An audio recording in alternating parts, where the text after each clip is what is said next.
Good afternoon, everyone. Welcome to the Brady Ware Dealership Advisors February webinar. This month, kind of like we did one a few months ago on F&I, and this kind of similar theme. We're real excited with our strategic partnership with Encompass. So we're really excited to have Terry Schurer and Justin Ward with us to talk about F&I profitability this month. We continue to think that's an important part of front-end growth and front-end operations. And we feel this is a relevant topic for this month. So welcome everybody. And with that, I turn it over to Terry and Justin. Sam, this is Justin. I appreciate the introduction. And thanks everybody for coming on the webinar again. Terry's here with me, and we'll be going down through some points and things that we want to discuss with you about the F&I process within your dealership.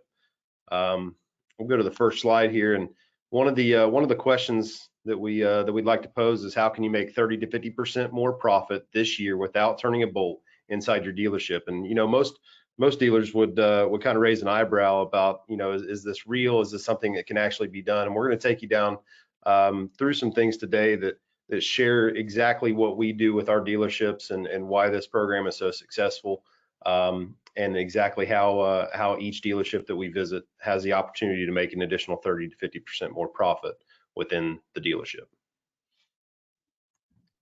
First thing we like to talk about is training and service. And as important as those things are, it's really high as far as the compliance side on the dealership's mind, making sure that the guys that are in those F&I offices, your F&I managers and directors, are speaking to every customer the same way every time, making sure that we're compliant and doing the things. So a big part of that is the training and service.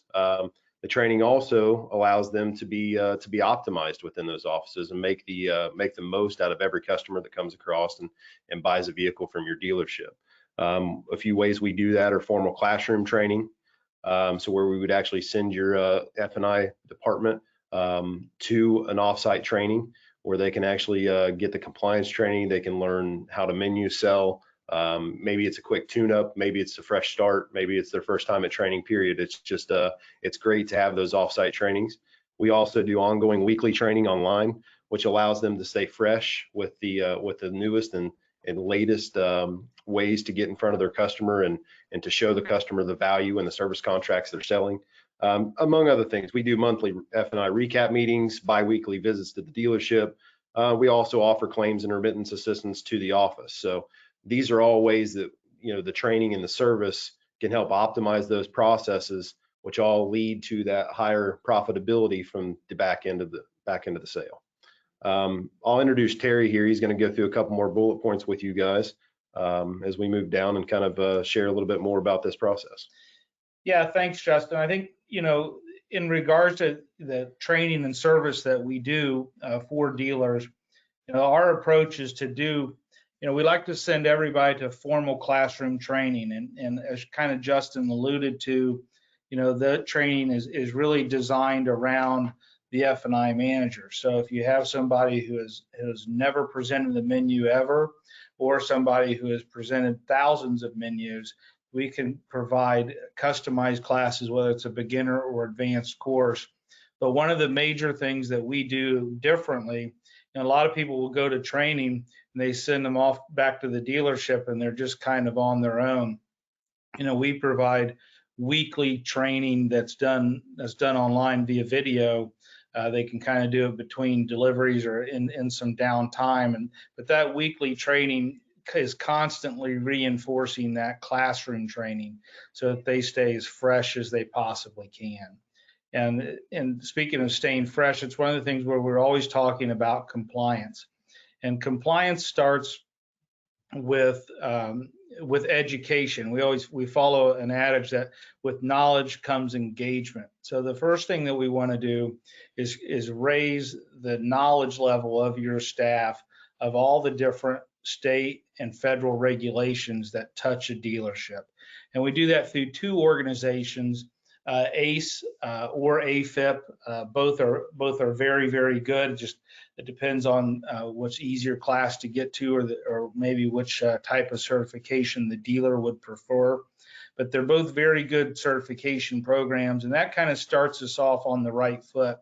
It's important, A, for the people to be certified so that they have the knowledge of what the laws are.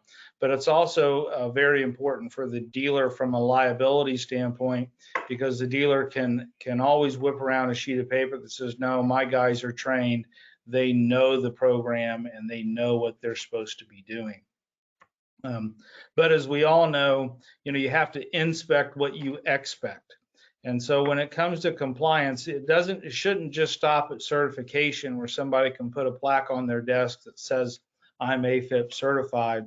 What really, certification is an ongoing thing. And so what we do to make sure that that the dealers are as compliant as they can possibly be is we perform comprehensive deal audits on a routine basis. And so we'll typically take about 10 deals per F&I manager and comb through those for all the different various regulations. We're looking for all the red flags, the Magnuson-Moss Act, all the other litany of regulations that exist and that are there for leases versus a regular new car transaction, or used cars with the FTC program, and making sure that everything is signed off, and really that all the dealers, that the dealers is protected as possible, because in our opinion, that is one of the main functions of the F&I department, is to make sure that the dealership is protected from a compliance standpoint. And that being said, we can also fine tune those deal audits based on manufacturer. For instance, if you have a dealer that's in a highly concentrated employee market, right, where there's a lot of regulation that comes from the manufacturer to fall in compliance from incentives and following those employee guidelines, employee purchase program guidelines, we can fold those into our deal audit. Really, anything that the dealer might happen to be concerned about. I dealt with one about a month ago where the dealership was concerned about power booking. And so we just incorporated that into the deal audit that month, where, we went and we booked out some of the cars and compared them to what was in the deal jacket, just to make sure that everything was as legit as possible. But the other neat thing about compliance is that it also starts before it gets into the F&I department. So, when your sales managers and salespeople are collecting credit applications, collecting private information, polling credit bureaus, there are lots of compliance steps that need to happen through that. And it's our job to go into the store and make sure that you're following those to the extent that the dealer wants to follow those. Obviously, sometimes it's tough to catch everything, but it's our job to make you aware of everything that's happening. So that's a big kind of a quick overview on what we do from a compliance standpoint. It's a big part of our servicing, and it's something that's very, very important for dealers to make sure that they're not left exposed. So Terry, one thing that we've ran into with a couple of our dealerships is we have some other people that are obviously F&I agencies out with the relationships with dealers, and we talk to the dealers, and sometimes they say, well, we feel like sometimes the compliance becomes such a big part of what our agency does for us that our guys are so afraid to sell anything in the office because they're so fearful they're doing something wrong. And I feel like sometimes compliance can be blown a little bit out of proportion, and you kind of lose sight of what the F&I office is really there to do. Yeah, you're right. I remember dealing with that situation, and it is, it sometimes is for a dealer, you do have to sort of measure your risk. Every dealer has a risk tolerance when it comes to compliance. It is impossible to completely cover your bases on everything 100% of the time. I think all of us in business understand that's just the nature of being in business. It should definitely not be an obstacle in doing business. It's not that hard to be compliant. It's not that hard to document things properly, and it really doesn't take all that much longer of a time. But in the car business, we have an age-old saying that gross profit is a mindset. Well, compliance is a mindset as well, right? And there are certain things that we just can't make excuses on. There are certain things that the dealership should require to have customer signatures on. So, we'll start with checklist, and a big part of what we do is we get people's buy-in on why compliance is important. And it's really not that hard to get buy-in on why compliance is important nowadays. All you have to do is a couple quick Google searches and you'll figure out why people need to be dotting their I's and crossing their T's. But it definitely should not be a hindrance to doing business. But it is part of the F&I's job is to protect the store and make sure that things are done properly. Well, I think that's why we lay such a heavy hand and high importance on ACE or AFIP certification, because the dealers made that conscious effort to send that employee out and make sure that they are trained in compliance. So when they come back, they can manage their office just as the dealer wants them to, which is in a compliant manner. Yeah, exactly. The definition of negligence is failure to do what a reasonable person would do. And by sending our folks out to be ACE or AFIP certified, and then having annual compliance audits and annual compliance reviews, I think you can make a pretty good case that you're doing what a reasonable person should do to maintain your compliance. Absolutely. Okay, so next we'll move into products, and we won't spend a tremendous amount of time here because as you guys are all dealers and listening to this presentation, most of these things, if you work anywhere in the dealership, probably sound pretty familiar. Vehicle service contracts, obviously those are the contracts that we utilize in the F&I department to extend the coverage on a vehicle beyond the factory warranty limitations.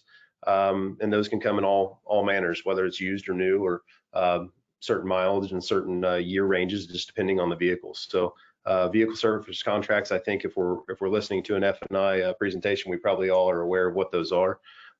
Gap insurance, guaranteed asset protection. It really is a way for the consumer to make sure that they're covered in case the vehicle is a total loss in an accident, and they happen to owe more than the insurance company's willing to pay. So gap insurance plays a big part of the of helping the client, as well as making sure that you guys have customers moving forward in the future. And I'm sure that gap insurance is one of those things we don't need to spend much more time on. Lifetime powertrain program is actually it's a great program that is offered usually on new vehicle dealer franchises, but there also are some programs that are out there specifically for independent franchises or independent dealerships as well. It's something that you can offer your customer a great way to offer a customer a powertrain warranty that actually is already on the vehicle, that's been applied when they purchase the vehicle. And that will allow you in the F&I office to then bring them in and maybe wrap that into a full coverage. Yeah, and that lifetime powertrain program usually ends up being more of a marketing thing. It's a separator, right? It's something that a dealer is doing different than what their competition is. So we've had some dealers that have had great success sort of cutting through the clutter in their advertising by offering that lifetime powertrain, because it can be on new cars and used cars, and we see absolutely zero reduction in service contract penetration because the dealer is offering the lifetime powertrain. Yeah, and that's one thing that we see in every marketing ploy that comes inside of our dealerships, right? Is set yourself apart, stand out. What better way to do that than offering your customer a lifetime powertrain warranty on nearly every vehicle in the lot? So it's a great way to add value to what you're doing at your dealership, and we can speak more to that if anybody has questions on that later. Now that next bullet point is the limited used car warranty, and that's sort of industry jargon on our end. But limited used car warranty could be called a giveaway warranty. That would be a warranty that you would give away with the purchase of every used vehicle, and we can customize those for each dealer, whether they want to do a 30-day, 3-month, 6-month, 12-month program, 2-year program, have a dealer on 2 years, and we can also adjust coverage, whether it's just engine, powertrain, or comprehensive. And so there are lots of different options, and that limited used car warranty, we've actually had some success in building an entire used car brand around that used car warranty. And so apologize, we have some industry jargon there, but that's what that is. Yeah, and as we talk about ancillary products, those are, it actually surprises me meeting with dealers and doing some advising and consulting with newer dealers that we brought on about how some of the dealerships don't even utilize things like tire and wheel or key program. Some dealers we have use etch, some don't. We have multiple ancillary products that go along with these main programs that we're talking about. And those ancillary products can just be a great way to help supplement your vehicle sales. We all know that front grosses aren't getting any larger, whether you're in a new car franchise or an independent dealership. And so everything we do, every minute we spend talking to a customer in the F&I office, anything that we can do to help bring value to that purchase and help them protect that purchase and make them feel good about what they've purchased and make sure that the vehicle that they have is going to be in great condition when they bring it back in for us to trade. These are things that we can help offer them to make them feel peace of mind about what they've purchased. The last on there is Pulse Third Brake Light. You might or might not heard of a program like this. Some of our markets actually it's pretty popular, and we have numerous dealers inside of that selling the Pulse Third Brake Light. It's a flashing, sorry, let me omit that. It's a pulsing third brake light that goes on the back of the vehicle. It doesn't flash, it does pulse. It slowly dims and brightens. And Pulse is actually not even an F&I product. Pulse is designed to be a front-end gross product, because I think, as we all know, there's a fancy term out there called margin compression, which basically means that it's really, really hard to make front gross profit out there right now with as much competition as there is. So the Pulse Third Brake Light is an accessory that's sold by the salespeople during the time of product presentation. It has an exceptionally high take rate. Most of our dealers are around that 80 to 85% penetration, and it brings a pretty good margin to the dealer. Sometimes they'll make more on the Pulse Third Brake Light than they will on the rest of the car deal.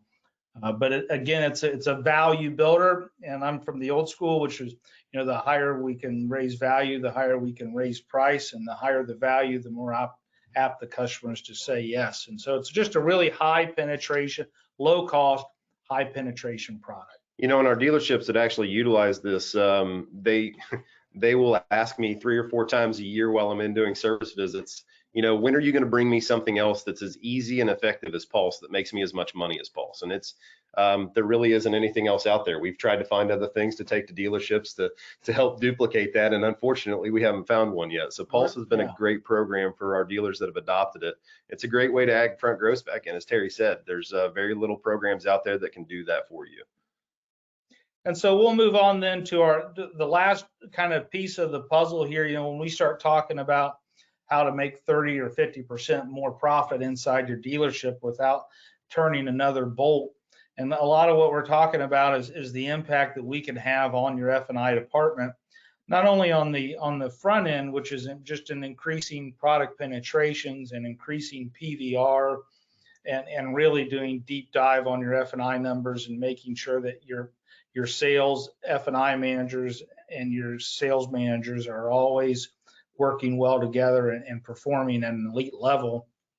But then on the back end, when it comes to dealership participation programs, we have the widest suite that is out there, and several different options for dealers, whether if you're a smaller dealer or maybe even a mid-sized store that you don't want to go through the process of setting up a reinsurance company or taking care of the tax advantages of either reinsurance or a dealer-owned warranty company, and you just want to do something that's simple and easy and participate in a retro program. We have very competitive retro programs that pay interest dividends on them as well. And we are partnered with a great company, Protective Asset Protection, who's an industry leader and services thousands and thousands of stores. It helps us make sure that these are performing at an elite level. So whether it's a retro, there are 2 different types of reinsurance companies, CFCs or NCFCs. Protective helps us with both of those, and then we're having a lot of success with this dealer-owned warranty company program. It ends up we're even converting some of our current CFC customers to dealer-owned warranty companies, just because the dealership's return, the dealer's return on investment, is drastically higher with that program. They also have found they have a lot more control on it. And really, so what we'll do is we bring our partners in from Protective. We look at your numbers, talk to the dealer. We'll talk about what your priorities are, kind of where you want to be in 5, 10, 15 years, how you want to use your participation program, whether it's to build wealth or to fuel growth, or maybe help your dependents from an inheritance standpoint. And we kind of structure what is the best program for the dealer. So we don't like to really recommend one over the other or pigeonhole dealers into the other. It's the old-fashioned needs analysis, and we just come in, we ask questions, and we try to use the program that will best accomplish what the dealer wants to do. One other quick disclaimer on this, if I can. Not all dealer-owned warranty companies are created equal. Protective actually partnered with, or not partnered, but purchased the U.S. Warranty Company, which started back in the 70s with this dealer-owned warranty company. And they've been successful with this program. And to my knowledge, it's been unrivaled in the market. We've ran across a few different dealer-owned warranty companies, and we have found them to be lackluster in comparison. And the second disclaimer that I'd like to talk about, we've ran across it a few times, even in the Columbus market. It's almost impersonating a dealer-owned warranty company by using the same initials as DOWC, which is a dealer obligor warranty company. And please don't make the mistake of them being the same thing, because a dealer-owned warranty company is an admin obligor, which means that the administrative company, i.e. Protective, carries all of the major burden of making sure that your customers are taken care of in the case of a claim. On a dealer obligor warranty company, a lot of times the dealer's left holding the bag. So there are vast differences, and we'd be happy to help you guys discern the differences between the two, especially if you're talking with the new company. We'd love to come in and at least help you evaluate what you're looking at, and maybe even show you what the dealer-owned warranty company could do for your dealership. So there you guys go. That's a quick 20-minute rundown of what we do 6 days a week, which doesn't makes me feel bad that we spend that much time, but we can describe it in 20 minutes. But we really have a lot of fun doing it.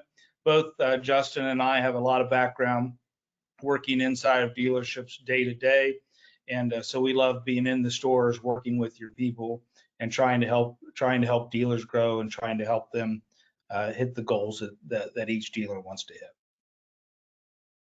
Thank you, Terry, Justin.